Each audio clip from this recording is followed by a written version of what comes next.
আসসালামু আলাইকুম রহমতুল্লাহ বারকাতু। ভিউয়ার্সরা, আশা করি আপনারা সবাই ভালো আছেন। আলহামদুলিল্লাহ, আমিও ভালো আছি। আল্লাহ ভালো রাখছেন আপনার দোয়ায় এবং ভালোবাসায়। আমরা নবীজি বিশ্ব নবী রহমাতুল্লিল আলমিন দু জাহানের সর্দার, যেই নবীর সৃষ্টি না করলে আসমান জমিন লৌহ কলম দুনিয়ার আলো বাতাস কিচ্ছু আল্লাহ রব্বুল আলমিনের সৃষ্টি করত না। এই হিসাবে যেই নবীর উম্মত হিসাবে আমরা দুনিয়ার জমিনে আইছি, আর এই নবী আমরা নবী বিশ্ব নবী সূরাতুল মুলক যে সূরা না পড়িয়া নবীজি ঘুমাইতা না, সূরা মুলক আর সূরা সেজদা। এর কারণে আমরা সূরা মুলক এবং সূরা সেজদা পড়িয়া সকলে ঘুমাইবার চেষ্টা করবো। যদিও আমরা কেউ সেজদা পারি না, বেশিরভাগ মানুষই মুলক পারেন। আমরা হাবিচ্ছা বলে না সূরা সেজদাও পারি, সূরা মুলকও পারি, সারা কোরআন শরীফ পারিতে আর মুলক সেজদা পারবো না খেলে ইনশাল্লাহ পারবো। যাই হোক, আমরা কমপক্ষে সূরা মুলকটা, যেটা 29 নম্বর পাড়ার প্রথম পৃষ্ঠা, 29 নম্বর পাড়ার পয়লা সূরা মুলক আছে, তাবারাকাল্লাযী বিয়াদিহিল মুলক।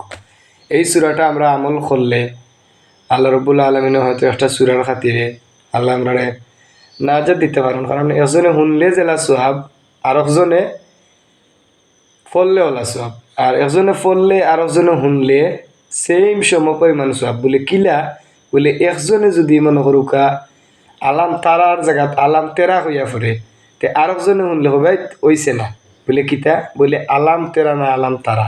তো ওই যে রিপিট হইব, আপনি কইতে পারবা যে আলাম তারা, আলাম তারা আর একজনে শুনলে। আর যেমন একজন হাবিজ সাহেবে তিলাওয়াত করলে, কোরআন তিলাওয়াত করলে, আর হাবিজ সাহেবে লুকমা দেয় থাকে, যদি ভুল হয় কেনে বলে হেয়া বেচ্চাবের বুঝের, অবশ্যই বুঝের। এই কারণে আমরা সূরা মুলক তিলাওয়াত করিয়া ঘুমানোর চেষ্টা করতাম হলে। আপনারা যারা আমার তিলাওয়াত সবসময় দেখুন বা দেখবা, যদি তিলাওয়াত ভালো লাগে, আমার কণ্ঠর তিলাওয়াত ভালো লাগে, ইলা কিছু কইরাম না। যদি আল্লাহর কালামর তিলাওয়াতটা ভালো লাগে, আল্লাহর কালামর স্বার্থে, দিন ইসলামর স্বার্থে, দিন প্রচারের স্বার্থে তিলাওয়াতটা শেয়ার মারবা। ভালো লাগলে আমরা শুরু করবো এখন। أعوذ بالله من الشيطان الرجيم. بسم الله الرحمن الرحيم. تبارك الذي بيده الملك وهو على كل شيء قدير. الذي خلق الموت والحياة ليبلوكم أيكم أحسن عملا وهو العزيز الغفور. الذي خلق 7 سماوات طباقا ما ترى في خلق الرحمن من تفاوت فارجع البصر هل ترى من فطور ثم ارجع البصر كرتين ينقلب إليك البصر خاسئا وهو حسير. ولقد زينا السماء الدنيا بمصابيح وجعلناها رجوما للشياطين وأعتدنا لهم عذاب السعير. وللذين كفروا بربهم عذاب جهنم وبئس المصير. إذا ألقوا فيها سمعوا لها شهيقا وهي تفور تكاد تميز من الغيظ كلما ألقي فيها فوج سألهم خزنتها لم يأتكم نذير. قالوا بلى قد جاءنا نذير فكذبنا وقلنا ما نزل الله من شيء إن أنتم إلا في ضلال كبير.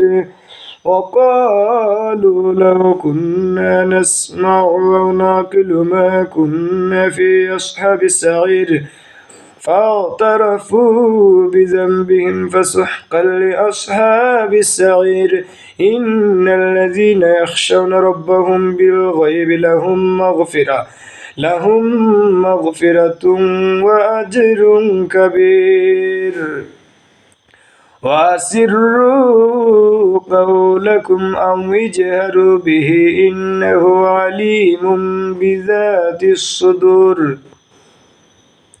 ألا يعلم من خلق وهو اللطيف الخبير هو الذي جعل لكم الأرض ذلولا فامشوا في مناكبها وكلوا من رزقه وإليه النشور أأمنتم من في السماء أن يخسف بكم الأرض فإذا هي تمر أم أمنتم من في السماء أن يرسل عليكم حاصبا فستعلمون كيف نذير ولقد كذب الذين من قبلهم فكيف كان نكير ولم يروا إلى الطير فوقهم صافات ويقبضن ما يمسكهن إلا الرحمن إنه بكل شيء بصير أمن هذا الذي هو جند لكم ينصركم من دون الرحمن إن الكافرون إلا في غرور أمن هذا الذي يرزقكم من أمسك رزقه بل لجوا في عتو ونفور أفمن يمشي مكبا على وجهه أهدى أمن يمشي سويا على صراط مستقيم قل هو الذي أنشأكم وجعل لكم السمع والأبصار والأفئدة قليلا ما تشكرون قل هو الذي ذرأكم في الأرض وإليه تحشرون ويقولون متى هذا الوعد إن كنتم صادقين قل إنما العلم عند الله وإنما أنا نذير مبين فلما رأوه زلفة سيئت وجوه الذين كفروا وقيل هذا الذي كنتم به تدعون قل أرأيتم إن أصبح ماؤكم غورا فمن يأتيكم بماء معين الله يأتينا به وهو رب العالمين.